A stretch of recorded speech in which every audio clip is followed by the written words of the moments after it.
Վիրտուալ աշխարհի զարկերակն ու հազարամյակի ռիթմը ինտերակտիվն է եթերում, բարև ձեզ։ Թվային իրականությունը վիզուալ եւ օնլայն ռեժիմում։ Մի խոսքով ամեն ինչ վիրտուալ աշխարհի իրական խնդիրների մասին։ Մի ժամանակ նրանք գործարաններում էին, այսօր համակարգչում եւ օնլայն հազարամյակի աշխատավորները ՏՏ դեմքեր։ Ինչ որ արել ենք ելա օգտակար։ Եթե աշխատավոր են, ուրեմն պետք է նաև գումար վաստակեն, այդպես էլ անում են, բայց ոչ Հայաստանում։ Ինչպես իրական գումարներ վաստակել անիրական միջավայրում։ Նրանք պատրաստ են նույնիսկ 1 եւ 1.5 դոլար տալ 1 քլիքի համար։ Վիզուալի միջոցով վիրտուալ լուրեր, ամենաբլոգերների գրառումները։ Եվ ինչպես միշտ ամենա-YouTube Լենոնի կորեացի կլոնը։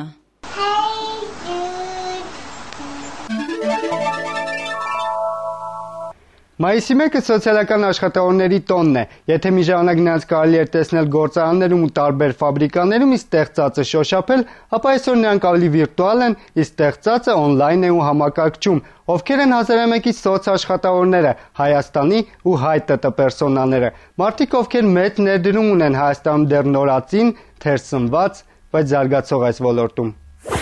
Կես դարից ավելի Արման Քուչուկյանը ամեն օր աշխատանքի է գալիս Մերգելյանի ինստիտուտ։ 1958-ին ավարտեց համալսարանը, եկավ աշխատանքի որպես նորավարտ ուսանող եւ այսօր արդեն ինստիտուտի գլխավոր ինժեներն է։ Հոգնել ոչ, որտեղ ինստիտուտը անընդհատ հետևում է այն նորություններին, որոնք որ կան։ Աշխատասիրությունը տվեց իր պտուղները 2 տարվա տքնաջան գիտական աշխատանքից հետո ստեղծվեցին առաջին սերնդի հաշվողական համակարգերը։ Քուչուկյանին էլ շնորհվեց պարգև, որը մինչ օրս սպառում է խնամքով մի քանի կողպեքի տակ։ Ասում է նման պարգևի քչերին են արժանացրել։ 21 մարտ 79 թվականը։ Նրա ղեկավարած նախագծերը այժմ ինստիտուտի թանգարանում են, ներկայացված է տեխնոլոգիական ողջ շղթան առաջին սերնդից մինչև երրորդը։ Քուչուկյանի ղեկավարած այս պատմական նախագծերը ժամանակին փառք բերեցին Հայաստանին։ Բայց բոլորը անելուց հետո երկիրը վստահեց, որ Հայաստանը կարող է նման աշխատանքներ անել։ Այն ծրագրերը, որոնք ծրագրադրված էին, նաև կիրառվեցին Խորհրդային Միության ամբողջ պաշտպանության համագարկում։ Արդեն 5-րդ տասնամյակն է այս ոլորտում է, նրա անուն-ազգանունը ինստիտուտի գրեթե բոլոր անկյուններում է, ուշադրության պակաս էլ չի զգացել։ Գիտության վաստակավոր աշխատողից մինչև Երևանի պատվավոր քաղաքացի, եթե կարճ, սա այն ճանապարհը, որ անցել է դոկտորը, բայց նպատակը միշտ եղել է միակը։ Ինչ որ արել ենք ելա օգտակար։ Չենք արել դեր մի բան, որ արածնենք ու այսպես ասած մի գոմ դնես կամ անօգուտ լինի։ Հայիթի ավերիչ երկրաշարժին արձագանքեց ողջ աշխարհը գերտերություններից մինչև Հայաստան բոլորն էին ուզում օգնել։ Այս մասին իմացան բոլորը, բայց օգնեցին ոչ բոլորը։ Մեծածավալ բյուջեներով երկրների կողքին էր նաև Reddit.com կայքը, մոտ $250,000 օգնությամբ։ Կայքի հիմնադիրներից մեկը մեր հայրենակից, բայց ամերիկացի Ալեքսիս Օհանյանն է։ Մեր կայքի օգտագործողներին ասացինք, որ օգնելու մտադրություն ունենք, բայց չէինք ակնկալում, որ նման արձագանք կլինի։ Օրվա վերջին տեսանք, որ արձագանքողները շատ են եւ նույնիսկ կազմակերպումը վստահեցինք մեր յուզերներին։ Reddit.com-ը Ալեքսիսի եւ իր ընկերոջ գաղափարն է, նրանք որոշեցին ստեղծել մի կայք, որն օգտագործողները կտեղադրեն իրենց կարծիքով ամենայուրահատուկ գրառումները, լուսանկարներն ու լինքերը, իսկ մյուսները կքվեարկեն լավագույնի համար։ Մենք ուզում էինք սկսել Reddit-ը, որովհետև ցանկանում էինք գտնել մի սայթ, որտեղ կարելի էր գտնել վեբի լավագույն բովանդակությունը։ Եվ լավագույն տարբերակը, որ մենք գտանք, մարդկանց հնարավորություն տալն էր, որ սայթում տեղադրեն իրենց համար հետաքրքիր լինքերը, եւ պետք էր թույլ տալ, որ ուրիշներն էլ քվեարկեին նրանց օգտին։ 5 տարի անց կայքի այցելուների թիվը հատել է 500,000-ի սահմանը։ Reddit-ը դարձել է համախոհների համայնք, որոնք միմյանց չեն ճանաչում, բայց աշխատում են հանուն նույն գաղափարի։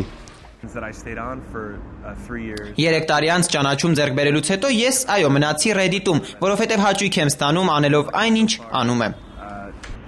Ալեքսիսի հաջորդ նախագիծը ծիծաղելի անվամբ Brad Pitt կայքն է։ Այն զվարճալի արտադրանքների յուրահատուկ շտեմարան է, բայց այստեղ էլ առանց բարեգործության գրեթե ոչինչ չի արվում։ Եկամուտները, որ կայքը ստանում են, նույնպես դառնում են անշահախնդիր օգնություններ։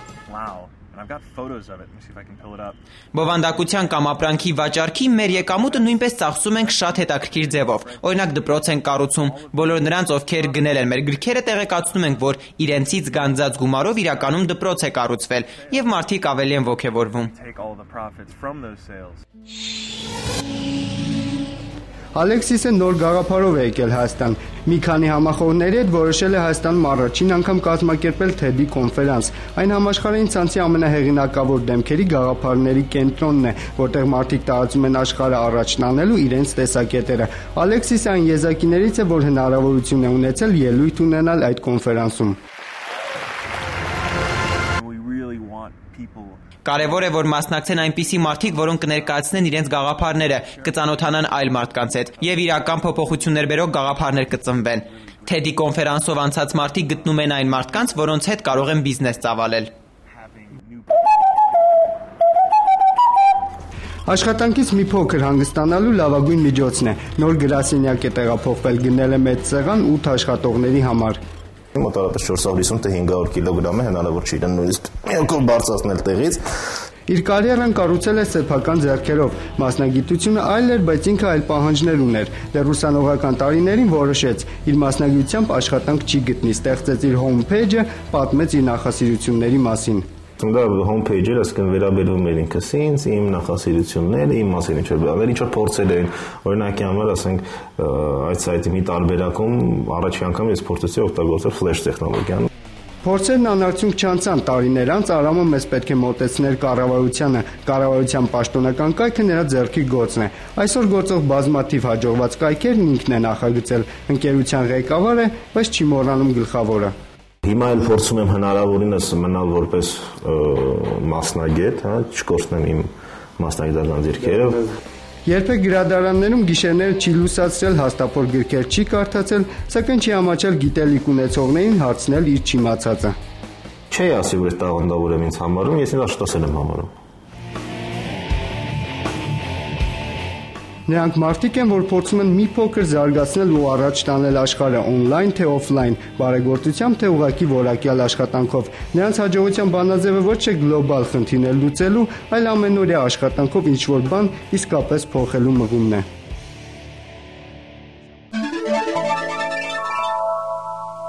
Վերջերս տեղի ունեցավ աշխարհի լավագույն բլոգերների ու գրառումների աշխարհի առաջնությունը։ Պարզվեց, ռուսներն ամենաբլոգեր ժողովուրդն են, առաջինների ցուցակում 2 ռուսաստանցի կար։ Հայերն այս անգամ հաջողության չհասան, բայց նրանք պակաս հաջողակ չեն գոնե Հայաստանում։ Այս շաբաթվա ամենահաջողակ ու հաջողված գրառումները մեր անհավանական ու ավանդական բլոգ դայջեսթում։